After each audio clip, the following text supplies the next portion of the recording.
Bi, aku pamit ya. Mau ke kampus, kalian main game sama teman-teman nanti pulangnya. Main game ke kampus. Lah itu Abi lihat di berita lagi pada demo. Nih kampus kamu nih UPN. Kok malah main game nggak ikut demo kamu? Soalnya teman-teman pada ngajak main game aja sih. Soalnya kalau turun demo kan bahaya, takut ketangkap polisi. Emang sekarang zaman dulu kagak ada tuh ditangkap polisi udah.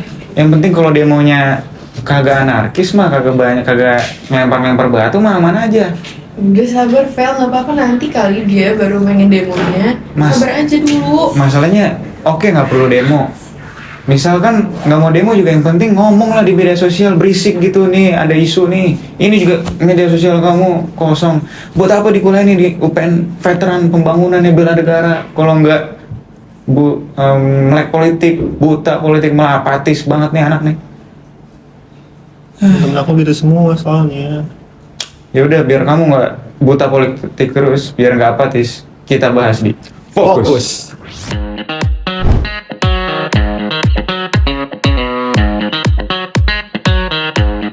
Halo semuanya, balik lagi di Fokus, Forum Komunikasi dan Ulasan politik. Hai.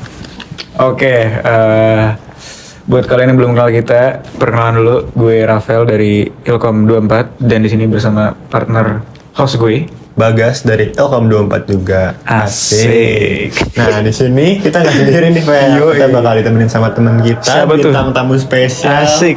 Kenalin diri dulu dong. Coba nih. Halo Komers, gue Prisa Angelika, bisa dipanggil Sisil, gue dari Ilmu Komunikasi 24 juga. Asik. Udah denger dia tuh ini, Fel. Apa tuh?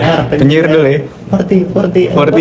Kopi pagi, Iya, morning ngopi, morning coffee dulu. Ya, bener nggak? Bener. Bener ya, bener.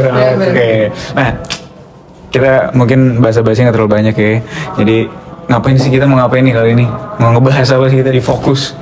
Jadi di sini kita tuh bakal ngebahas tentang peran mahasiswa dan anak muda dalam meningkatkan partisipasi politik di era media sosial. Nah, apalagi kan kita juga sebagai mahasiswa nih kan, Yoi. dia harus jadi contoh yang baik lah bagi anak-anak muda. Jadi kita tuh ngasih tahu bahwa mahasiswa tuh juga punya peran di dunia politik. Apalagi gitu. kalian sebagai anak himpunan mahasiswa yang ilmu Yes, komunikasi, Itu ya asli kan? dulu ya, benar. Penting banget kan jadinya buat kalian. Soalnya mungkin banyak orang masih salah kaprah nih, apalagi yang Gen Z nih yang seumuran sama kita mahasiswa, kira itu politik tuh yang kayak ribet gitu, yang kotor, yang berat, yang pemilu, pilpres, pilpri, palpri, ya kan? Padahal kayak bayar UKT itu juga masuknya ke politik Politik. dulu. Oh, itu Masuk ke politik, ya nggak? Iya bener. Asli. Nah, kayak lu mau nongkrong nih sama temen lu, ya kan diskusi mau kemana?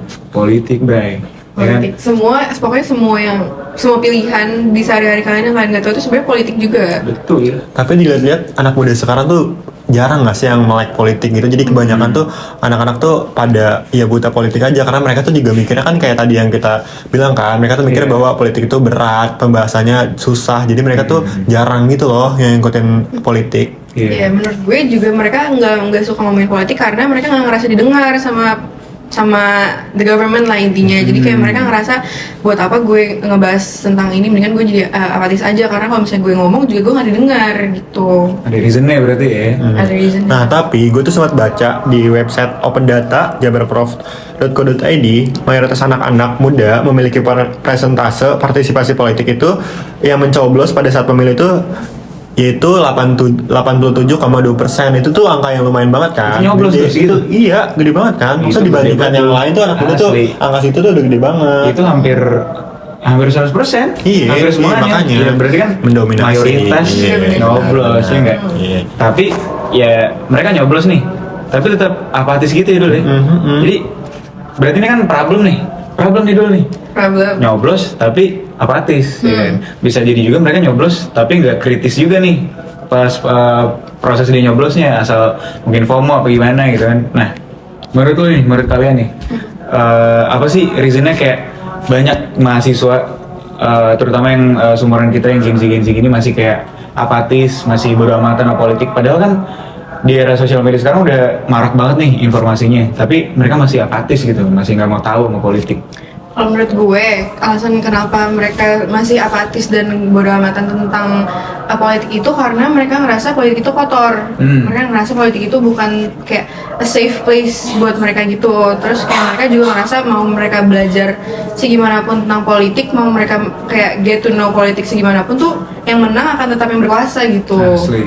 Padahal kalau kata dosen kita itu Sereja di mata kuliah DDIP itu mereka tuh bilang, dia tuh bilang kalau misalnya politik itu nggak kotor tapi biasanya caranya yang kotor. Jadi gimana cara orang tersebut memainkan politik itu yang kotor. Jadi orang-orang tuh bisa berpikir bahwa politik itu kotor gitu. Jadi kalau kita berpolitik juga kita tuh harus cerdas gitu. Berarti bukan jangan salahin politik ya, Iya, politiknya benar. mah bagus. Iya, Karena- tapi caranya biasanya yang dipakai sama Betul, orang-orang betul. kayak Benar, gitu. menurut gue itu juga bisa kayak jadi alasan mereka karena mereka tuh ngerasa suara mereka tuh nggak didengar Benar, sama pemerintah gitu. Jadi itu yang membuat mereka ya udahlah gue ngapain peduli tentang politik kalau mereka aja tuh nggak peduli tentang sama gue sama Gen Z gitulah intinya. Kayak ya governmentnya kayak begitu, maksudnya kayak masyarakat nggak didengerin, ngapain kita pedulin juga politik kalau Indian yang menang ya itu lagi aja gitu kan.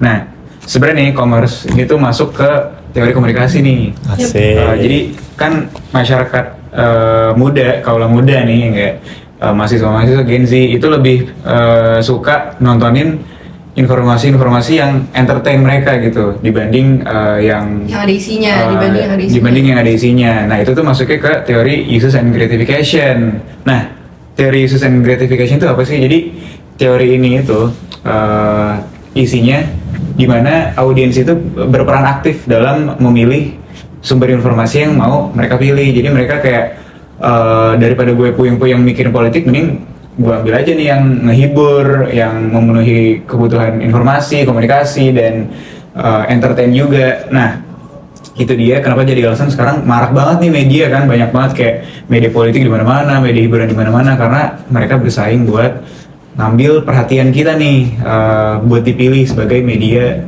pilihan kita gitu.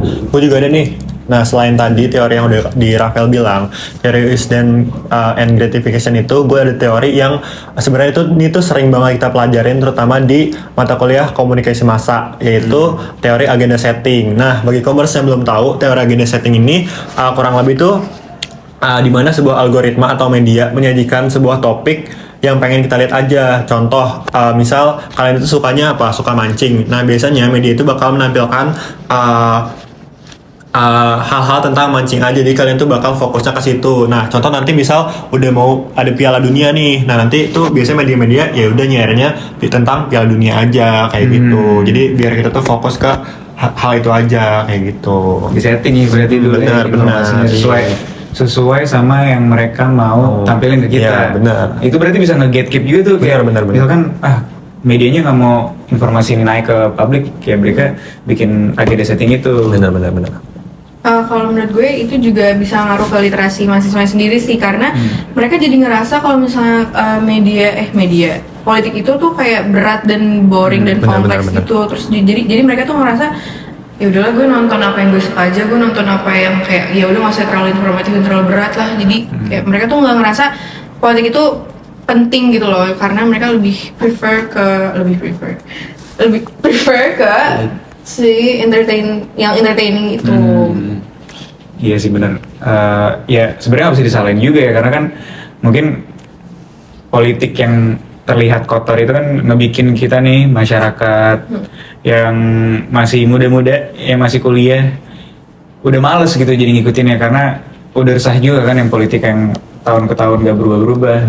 Itu juga, terus apalagi dengan makin banyaknya informasi-informasi yang kita dapat dan informasi yang mostly kayak gak enak semua, ngebuat lingkungan kita tuh jadi ikut-ikutan apatis juga. Nah, menurut gue lingkungan apatis itu juga ngaruh banget nih ke pandangan politik masyarakat. Misalkan kayak kalian keluarganya apatis, teman-temannya apatis, itu kemungkinan besar ke bawah juga ke kalian, jadi kalian apatis juga sama politik. Nah kalau kita sih sebagai anak ilmu komunikasi, terutama yang kuliah di UPN nih, kampus bela negara, asik, itu tentu aja nggak buta politik, karena kita juga kan belajar banyak tentang politik, terutama dari Sereja, dan ada mata kuliahnya sendiri dasar-dasar ilmu politik. Jadi tuh kita juga belajar dan nggak buta-buta banget lah tentang politik kayak gitu. Ya karena politik yang kayak udah kita sempat bilang tadi, politik tuh nggak cuman yang pilpres, pilpro, palproy.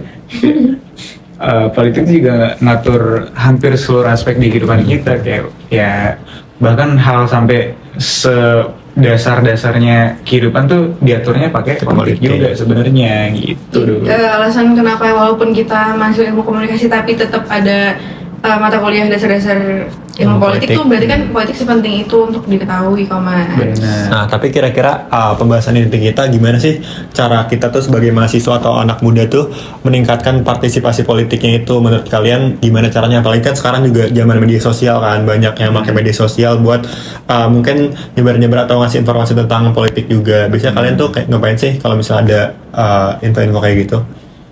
Gue dulu kali ya. Boleh. Kalau gue kebetulan gue buat demo bukan yang suka banget ikut demo, tapi pernah karena ya dengan berkembangnya zaman kita fight itu bukan bisa selain demo juga bisa gitu. Kalau kalian emang prefer gak ikut demo, ada lagi cara yang lain. Sekarang apalagi media sosial udah marak banget nih, era digital ya kan, udah informasi kesebar gampang banget. Itu sekarang ada namanya fitur at yours. Yes. Nah, kalau kalian tahu tuh yang kayak kasus-kasus baru banget yang masih hangat-hangat nih, kayak kemarin Gojek itu ya? Gojek ya, bener yang Gojek. Nah itu kan kita bisa lihat kayak at yours tuh banyak banget tuh. Rame banget itu. Rame banget kayak yang pokoknya nanti isinya ya berita-berita tentang si isu ini. Terus selain dari itu juga ada yang kemarin tambang tuh, yang tambang yang di mana? Ya pokoknya di Indonesia yang mau nambangin pulau-pulau yang harusnya jadi objek wisata. Itu kan rame juga tuh at yours-nya, dan menurut gue itu lumayan efektif sih buat nyebarin informasi ke Gen Z karena kita kan lebih suka informasi yang nge-entertain juga dan gampang diakses. Jadi menurut gue salah satu cara kita nih Gen Z mahasiswa pakai at yours itu. Kalau gue, sebenarnya yang kemarin, kalian tau kan yang Brave Pink Hero Green itu? Oh iya. Nah menurut gue itu hal yang bagus banget buat narik Gen Z, karena itu salah satu yang kayak sebenarnya cara gampang buat ngebawa tentang politik itu juga, karena kalau misalnya kalian di platform X atau Twitter itu mereka kayak banyak yang bawa-bawa tentang Brave Pink Hero Green, sama yang satu lagi yang biru apa namanya? Itulah intinya. Bukan dulu, bukan itu. Intinya yang biru kayak electric blue, temen gue nggak tahu itu namanya apa, gue lupa. Sama hijau dan yang green, hijau sama yang pink itu. Blue resistant bukan sih? Blue resistant, green sama brave pink. Nah itu menurut gue hal yang oke banget buat narik yang apatis gitu. Terus mungkin juga bisa lebih ngegunain platform yang ada aja kali ya, kalau misalnya apalagi gue ada di organisasi dan gue juga akan menggunakan organisasi itu dengan baik untuk spread awareness gitu. Ya pokoknya kita sebagai mahasiswa juga harus beropini lah, biar yang lain tuh pada tahu. Kan dengan yang tadi Rafael udah bilang, Sisil udah bilang dan udah kasih tahu, kita sebagai mahasiswa bisa jadi contoh yang baik. Bahkan untuk hal-hal kecil kayak kita ngirim at yours di story Instagram atau ngirim opini kita di Instagram itu tuh bisa bikin teman-teman kita tuh jadi tahu gitu tentang kasus yang sedang terjadi di Indonesia, bahkan hal-hal kecil sekalipun. Jadi mereka juga jadi bisa baca tentang opini kita dan nggak buta politik kayak gitu. Bener sih, gue juga setuju karena kita kan bakal jadi calon penerus bangsa kan. Jadi kita harus mulai melek politik, harus banget melek politik, karena ya kalau misalkan kita nggak melek politik, politik bakal dipegang sama orang yang kayak gitu-gitu lagi, dinasti lagi. Jadi kita harus benar-benar melek politik biar kita bisa ngubah ini pelan-pelan, ngubah habit yang emang udah jelek. Jadi negara kita jadi lebih enjoy. Kalau menurut gue, kita tuh privilege banget loh sebenarnya sebagai mahasiswa, sebagai generasi muda, karena kita tuh tumbuh di era digital. Kalau misalnya waktu tahun 98 misalnya mahasiswa di tahun 98 itu mereka not as privilege karena mereka belum punya sebanyak itu akses ke media sosial. Nah menurut gue sekarang tuh kita dibilang kayak sebagai generasi yang harus melek politik, karena ya kita banyak advantage, kita harus take advantage karena kita tuh punya every way untuk spread awareness tentang politik gitu loh. Jadi menurut gue untuk mahasiswa yang apatis dan kurang melek tentang politik itu, ya kenapa? Karena kita udah banyak banget caranya buat spread awareness tentang politik. Oke, setuju. Oke, mungkin segitu aja pembahasan dari kita. Semoga Commerce juga ngerti dan bisa mengaplikasikan apa yang udah tadi kita jelasin ke kehidupan kalian. Jadi biar teman-teman kalian juga nggak buta politik kayak gitu. Setuju. Terima kasih udah nonton Fokus. Sampai berjumpa di Fokus episode berikutnya. Baik, Kamar. Dadah. Dadah, Komers.